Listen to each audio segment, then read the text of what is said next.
Vamos lá, gente. Deixa eu caminhar aqui, senão a gente vai perder muito tempo com essas digressões, tá? Embora a gente já falou muita coisa que dê para ser anotada aí.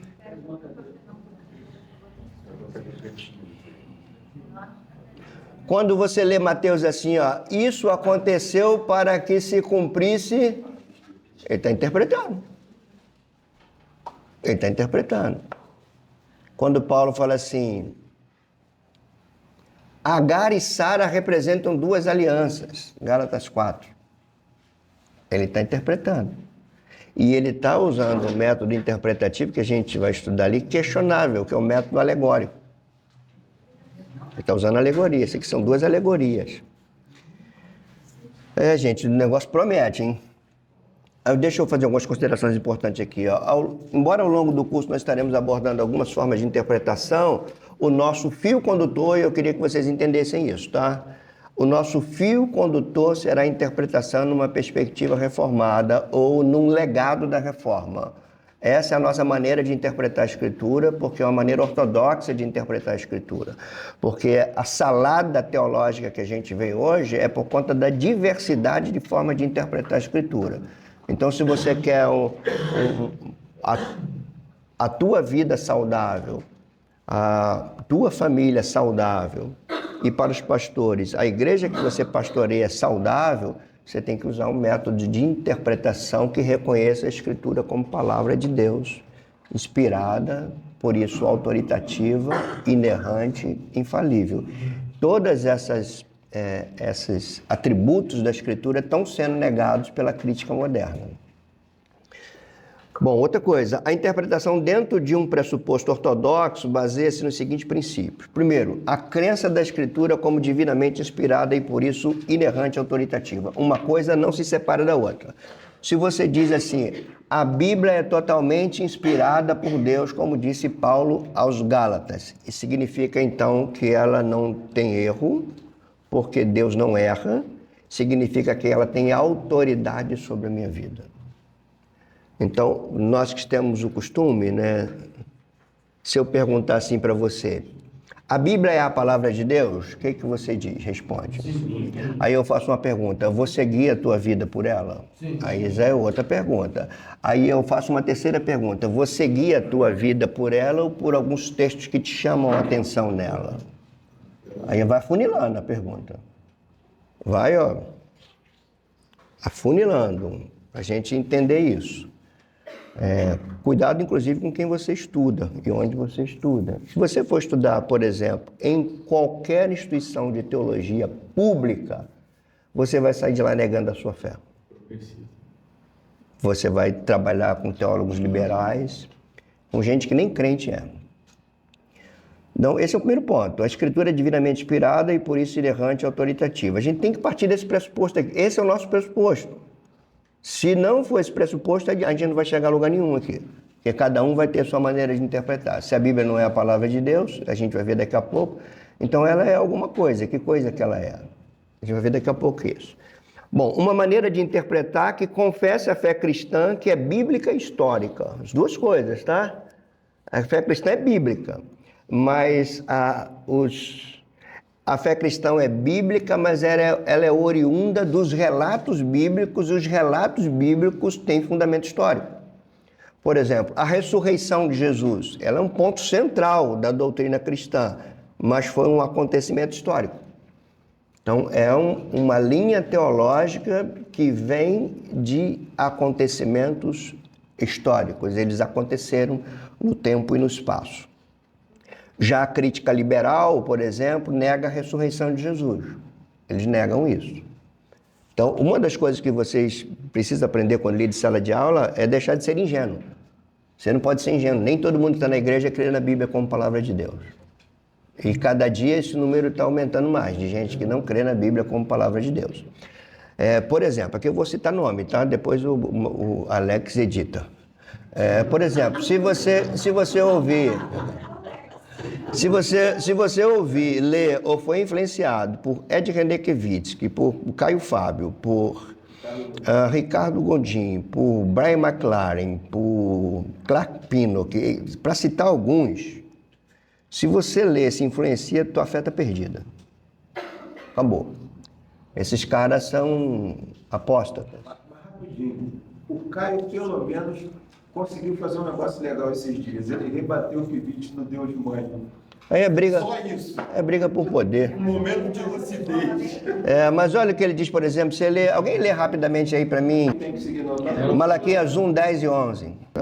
Se houvesse entre vós alguém que fechasse as portas, para que não acendesseis em vão o fogo do meu altar. Eu não tenho prazer em vós, nem aceitarei vossa oferta, diz o Senhor dos Exércitos. Mas o meu nome é grande entre as nações, do Oriente ao Ocidente, e em todo lugar oferecem ao meu nome incenso e uma oferta pura, porque o meu nome é grande entre as nações, diz o Senhor dos Exércitos. Caio Fábio pegou esse texto e interpretou da seguinte maneira: por que precisa de Jesus para ser salvo se em todo o mundo as pessoas já estão adorando ao Senhor? Ele pegou esse texto e interpretou como um universalismo soteriológico. O que é o universalismo soteriológico? A salvação para todos os seres humanos. Ele se baseou nesse texto. Então, qual é o ponto? Aí o cara discute um texto como esse. Se você não tem regra de interpretação, você vai dançar. Não tem escolhido. Não tem escolhido. Todo mundo é salvo. Todo mundo é salvo. Não precisa de Jesus. Esse que é o pior de tudo, né? Porque ele se baseou num texto, né? Quando você vai para Atos 4:12, você vai ver Pedro falar assim: não há salvação em outro nome debaixo do céu que não seja de Jesus Cristo. Ninguém vem ao Pai se não for a mim. Então isso tudo joga por terra. Mas uma das coisas que esses caras têm em comum é oratória. Eles são convincentes na sua oratória. Eles não têm profundidade teológica, mas eles têm, usando a linguagem popular, eles têm uma lábia boa. Esse texto fala da calamidade.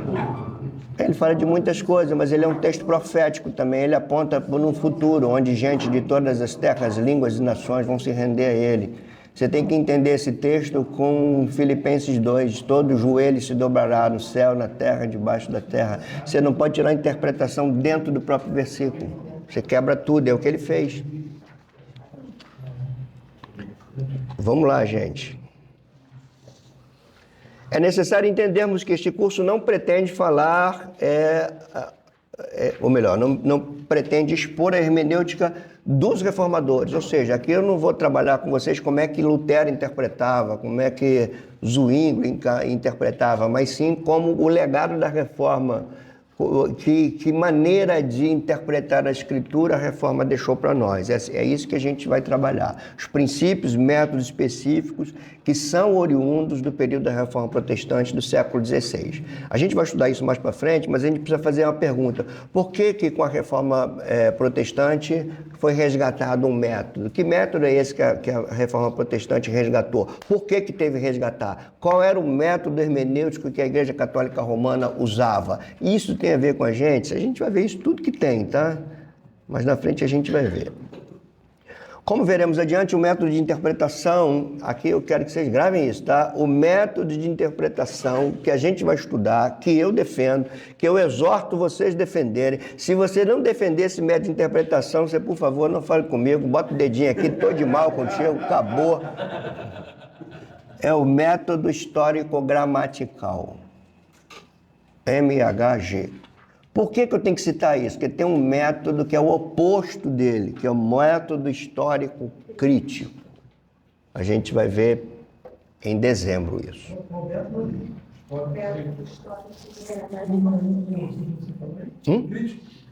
O método histórico crítico é um método que surgiu no liberalismo teológico, na esteira do iluminismo. Então, ao invés dele ir para a Bíblia para procurar o sentido do texto, ele vai na Bíblia para criticar o sentido do texto. Por isso que é histórico crítico. E esses caras todos são método histórico crítico, tudo teólogo liberal, isso aí. Todos eles. A hermenêutica ou interpretação é a base para a boa exegese. Eu não vou ter boa exegese se eu não tiver boa hermenêutica. E a boa hermenêutica que me proporciona uma boa exegese é fundamental para eu ter uma boa teologia e uma boa homilética. Muito bom. Que é pregar. É a sequência. Gente, todos vocês são pregadores, tá? gente não prega só no púlpito, não. Todos nós somos teólogos de alguma maneira. Você pode ter uma má teologia, pode ter uma boa teologia, mas todos nós somos teólogos. Você acha que tem teologia na música do Gilberto Gil? O que vocês acham? Tem ou não? Quando ele diz assim, se eu quiser falar com Deus, eu tenho que lamber o chão dos palácios, tenho que comer o pão que o diabo amassou. Isso não é teologia? É. Teologia pagã. Mas é. Ele está fazendo inferência a Deus. Ele está afirmando, se eu quiser falar com Deus, isso é teologar, é teologia. Mas é uma teologia pagã. Só que, qual é o susto que a gente leva? Tem teologia pagã dentro da igreja. Quando você fala assim, olha,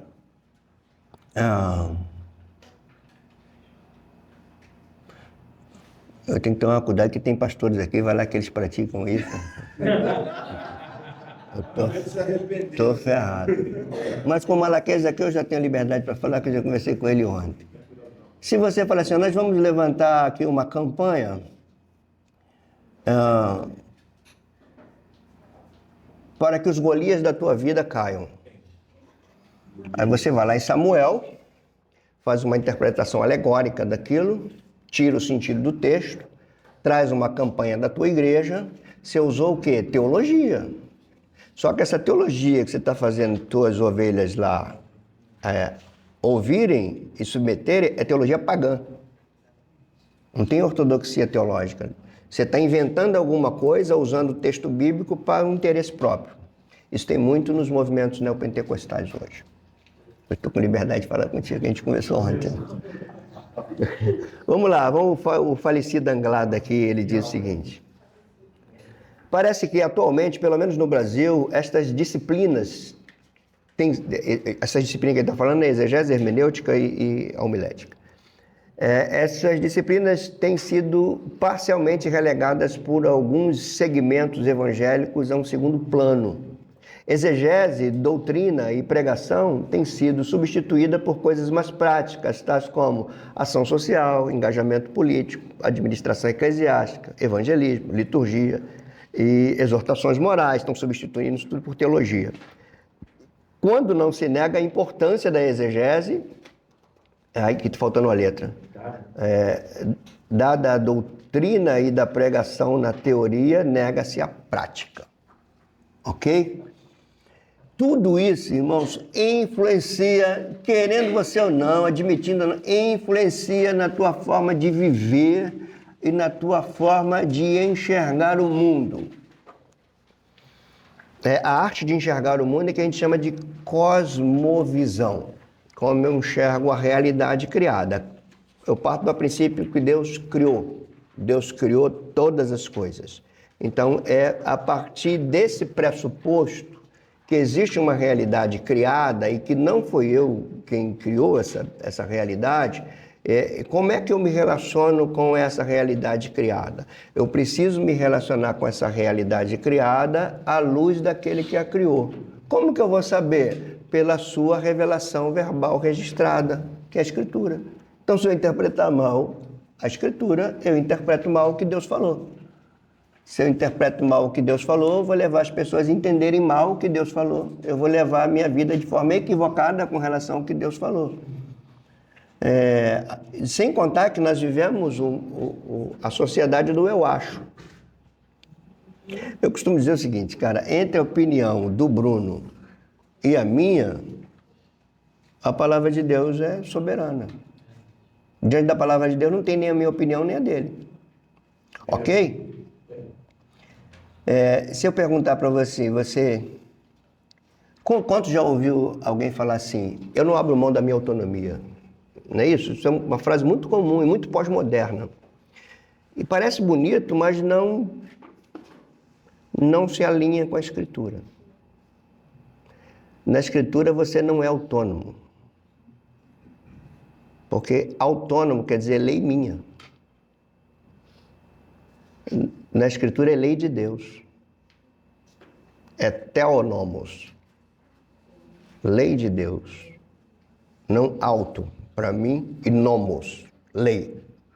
palavra nomos, lei, auto, pertencente ao ser. Então, como, por exemplo, eu tenho autonomia no meu casamento? De jeito maneiro. Eu não posso colocar as minhas leis no casamento. Por quê? Por quê, pastor? Porque quem criou o casamento foi Deus.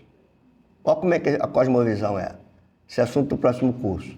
Quem criou o casamento? Deus. Então eu não posso colocar as minhas leis nele. As leis são dele.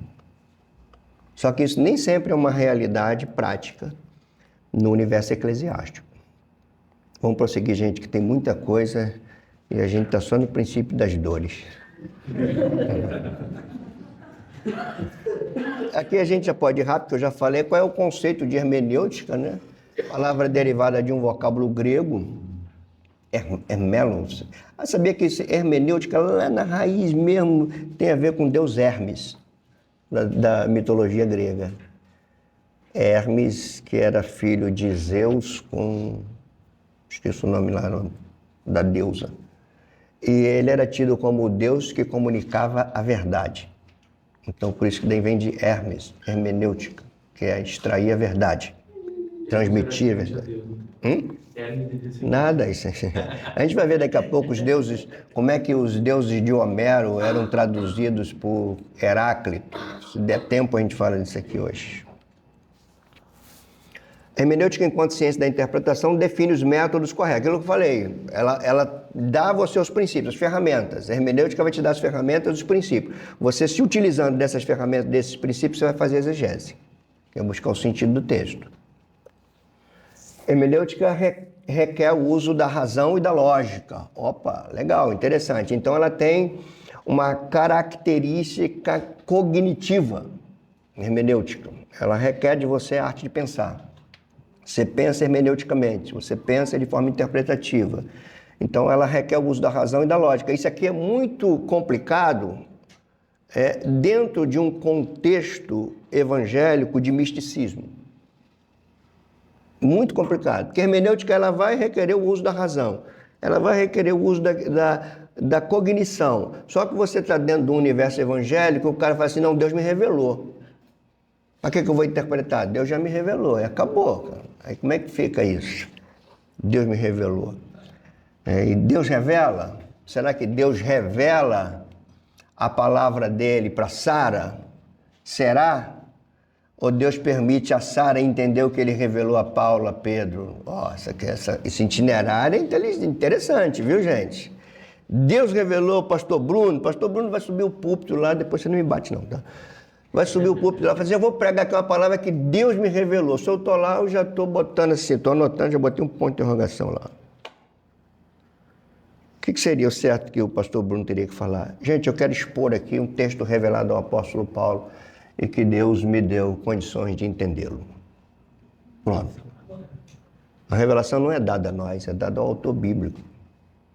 Esse é o sentido de Theos Pneutos. Ele soprou. Ele não soprou a mim, ele soprou ao autor bíblico, que registrou. Foi revelado ao autor bíblico, não a mim. Então, a inspiração da Escritura é o registro da revelação. Por exemplo, o anjo do Senhor apareceu a Abraão. Isso é revelação.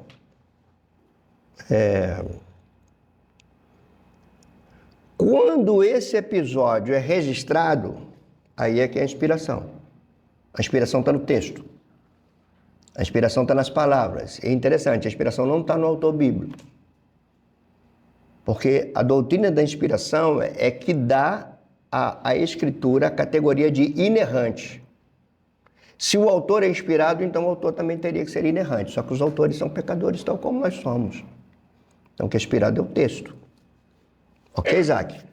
Depois eu vou lá ver você pregar, ver se...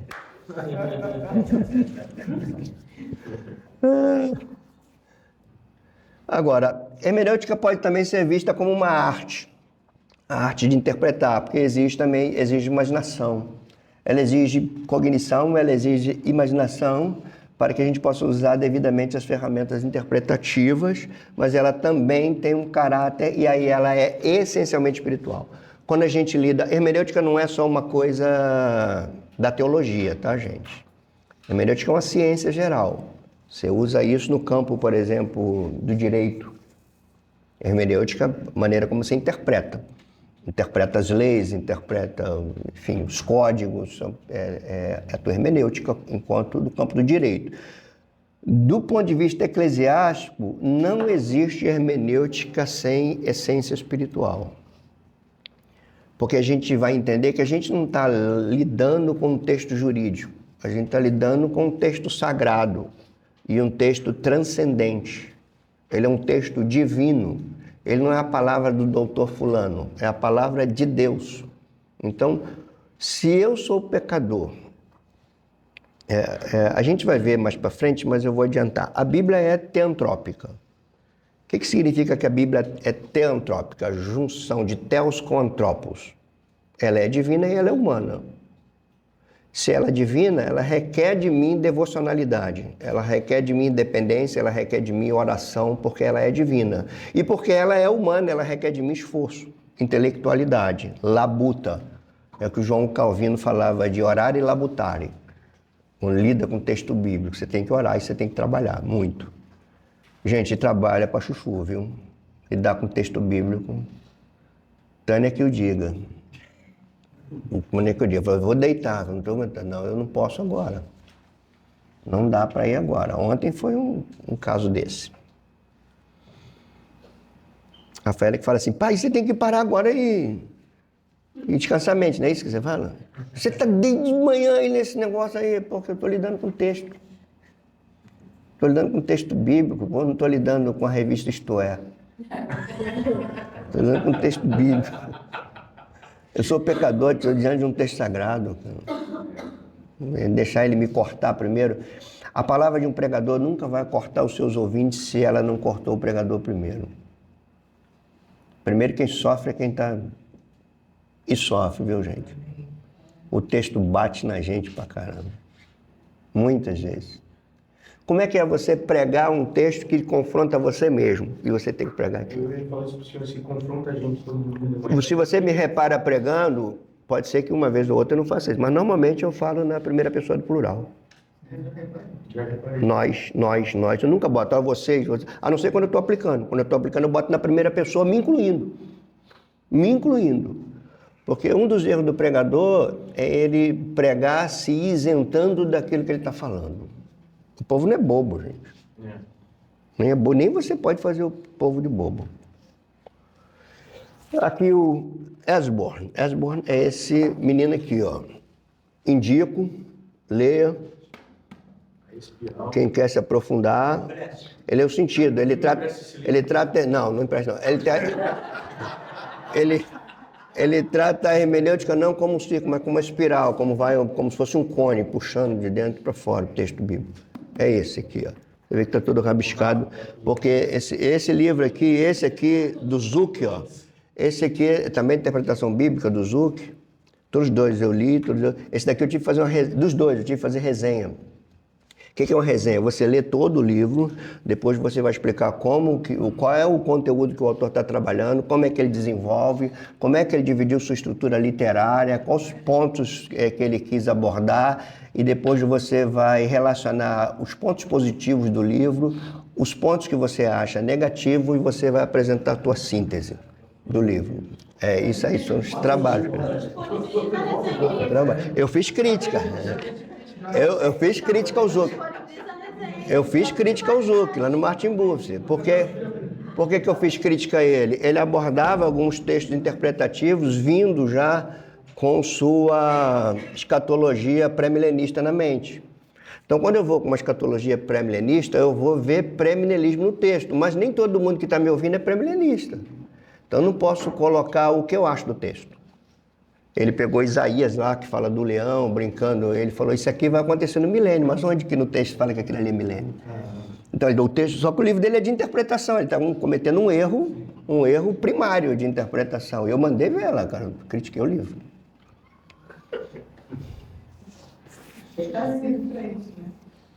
Vocês não sabem que eu tive, sabe com quem eu tive um embate? Sabe como eu tive um embate com base em Romanos 7? Eu tive embate com Augusto Nicodemo. Ele de lá e eu de cá, no e-mail. No e-mail? É, a época era e-mail, né? Mas o e-mail... Aí ele falou, no final ele falou assim, tudo bem, Afrânio, fica aí com o teu ponto de vista. Aí a gente não vai chegar a um acordo mesmo, falando. Porque ele argumenta que o indivíduo de Romanos 7 é um sujeito mesmo. Porque quando ele diz assim, é miserável homem que sou, ele fala que ele não está falando para crente, aquele ali é um personagem fictício que Paulo está. Aí eu falei, pô, doutor, onde você está achando isso no texto? Onde está isso no texto? Não está no texto. Mas como como é um grande erudito, né, ele argumenta. Só que não foi no texto. Quis dizer que estavam... Eu tive um embate também com o Jorge Madureira, mas foi mais... Ali eu me rendi. Ali eu me rendi. Foi com base na palavra frônese de Filipenses 2. De Filipenses 2. Aí quando ele tem de vós o mesmo sentimento, ele fala, não tem nada a ver com sentir, tem a ver com obedecer. E eu falei, pô, cara, eu já preguei errado então. Ele falou, então pede perdão à igreja. É isso, meu. A coisa é puxada. Vamos lá, conceito de exegese agora. É extrair o significado do texto. Exegese visa puxar o significado que está no texto. A hermenêutica vai te dar as ferramentas para você chegar até esse sentido. A exegese é quando você extrai. Extrair. Por exemplo, exortar. Extrair ânimo de alguém. Não é dar paulada na cabeça dos outros. Ele fala assim, pastor exortou a igreja. Exortar usando uma expressão mais poética, é erguer com palavras doces. Exegese ou exegese? E aí? Qual a diferença de um para o outro? Enquanto esse prefixo ex quer dizer extrair, o eis quer dizer inserir. Aí você tem que olhar, agora você tem que fazer autocrítica. O que você está fazendo quando você lida com o texto? Exegese ou exegese? Se você vai lá e fala assim, olha, o diabo veio para matar, roubar e destruir, é exegese ou exegese? Você colocou o diabo lá, o diabo já tem culpa de muita coisa, ainda botou mais uma nele. Botou o diabo no texto, né? Embora depois você possa até aplicar ele.